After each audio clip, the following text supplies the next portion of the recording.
This presentation is part of the TI-Nfocus AP Calculus video series. In this video, I'll discuss a specific concept associated with the 2018 AP Calculus exam, free response question BC5, namely tangents to polar curves. My name is Steve Kokoska. I'm a professor at Bloomsburg University in Pennsylvania, and I'm a former AP Calculus chief reader. Here's an outline of the information presented in this video. First, I'll discuss a general method to find the slope of a tangent line at a point on a polar curve. And then I'll talk about some special cases: horizontal tangent lines, and vertical tangent lines, and how to find the slope at the pole, of course if the polar curve passes through the pole. I'll work through one example in detail, and then I'll leave a few more examples for you to try. To find a tangent line to a polar curve described by r equal f of theta, we have to consider theta as a parameter and write the parametric equations that describe the curve. And these equations are x equal r cosine theta and y equal r sine theta, and then use f of theta for r. Now we can use the method for finding the slope of a curve defined by parametric equations and the product rule. So dy dx is equal to dy d theta divided by dx d theta. Use the product rule in both the numerator and the denominator, and we get this expression. One common error here is to think that dr d theta is the slope of the tangent line to the graph of r equal f of theta. And this simply isn't true. Dr d theta is the derivative of r with respect to theta, and that's it. Dy dx, as given in this expression, represents the slope of the tangent line. The tangent line to the curve is horizontal at points where the numerator of dy dx is 0, or where dy d theta equals 0, provided that dx d theta is not equal to 0. And similarly, a tangent line to the curve is vertical at points where dx d theta is equal to 0, provided that dy d theta is not equal to 0. And suppose we want to find the slope of the tangent line at the pole. Well, we let r equal 0, and the equation for dy dx simplifies to tangent of theta. Now this is true as long as the denominator isn't 0. That is, dr d theta is not equal to 0, and the cosine of theta is not equal to 0. Let's take a closer look at this expression for dy dx. It isn't really necessary to memorize this expression. Instead, we could simply apply the method used to derive this equation. So, for example, suppose r is equal to 1 plus the cosine of theta. We can describe the curve using the parametric equations x equal r cosine theta and y equal r sine theta. And using the expression for r, we now have x and y in terms of the parameter theta. Then we can find dy dx as dy d theta divided by dx d theta. You might try finding this expression for dy dx using the general formula, and we better get the same answer. Let's try an example. Consider the cardioid described by the polar equation r equal 1 minus sine theta. First, find the slope of the tangent line to the cardioid when theta is equal to pi over 3. And then, let's find all the points on the cardioid where the tangent line is horizontal or vertical.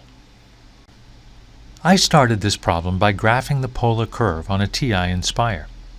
I just wanted to see what the curve looked like, and have some idea of where the horizontal and vertical tangent lines might be. I can also see that the graph goes through the pole, and that finding the slope of the tangent line there might require some extra work.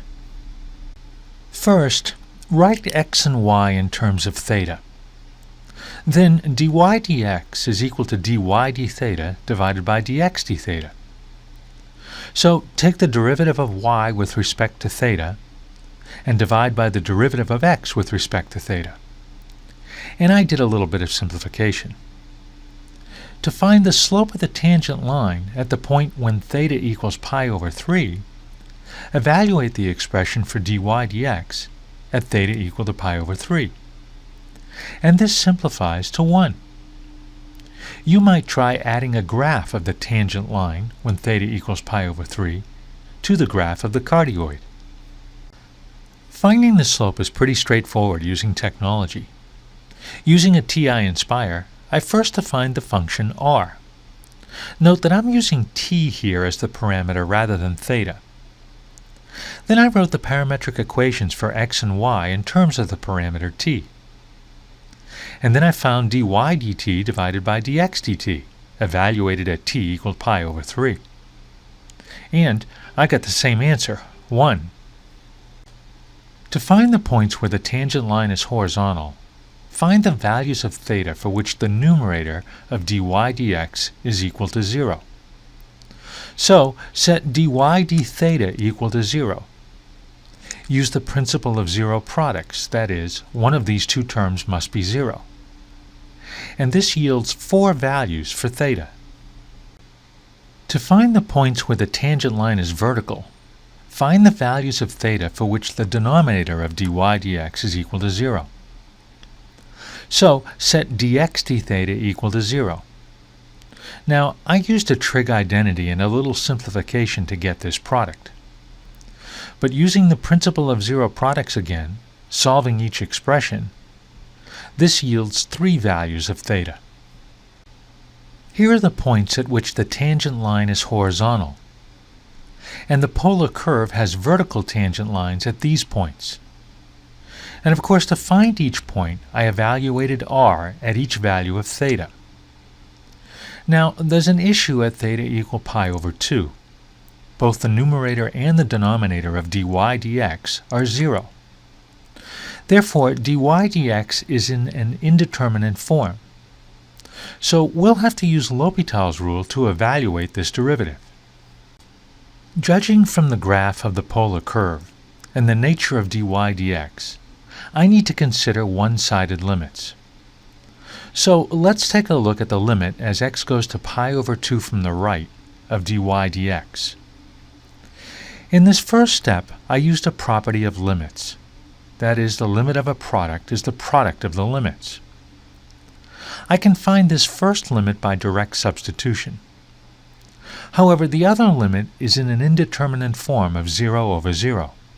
So I applied L'Hopital's rule. The first limit is approaching minus 1/3.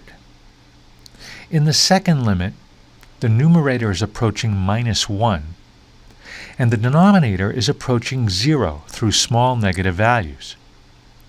This causes the whole fraction to increase without bound, and the product to decrease without bound. Remember that we write equal minus infinity here, but this is just mathematical notation to indicate that the limit does not exist, but we understand its behavior. The limit of the expression is decreasing without bound. Now, similarly, we can show that the limit, as theta goes to pi over 2 from the left, of dy dx is equal to plus infinity. And therefore the graph of the polar curve has a vertical tangent line at the pole. And here's a graph of the polar curve with all the horizontal and vertical tangent lines, and the corresponding points on the curve in polar form. Here are a few more examples for you to try. In example 2, find the slope of the tangent line to the graph of the polar equation at the point specified by the value of theta. And in example 3, find the points on the graph of the polar equation where the tangent line is horizontal or vertical. I hope this video provides some insight into tangents to polar curves, a few AP Calculus type problems, and the use of technology to solve and visualize these types of problems. And just a reminder, there are lots of valuable resources on the TI website. There is material there involving technology and calculus, classroom activities, and lots of calculator tips and tricks for test success.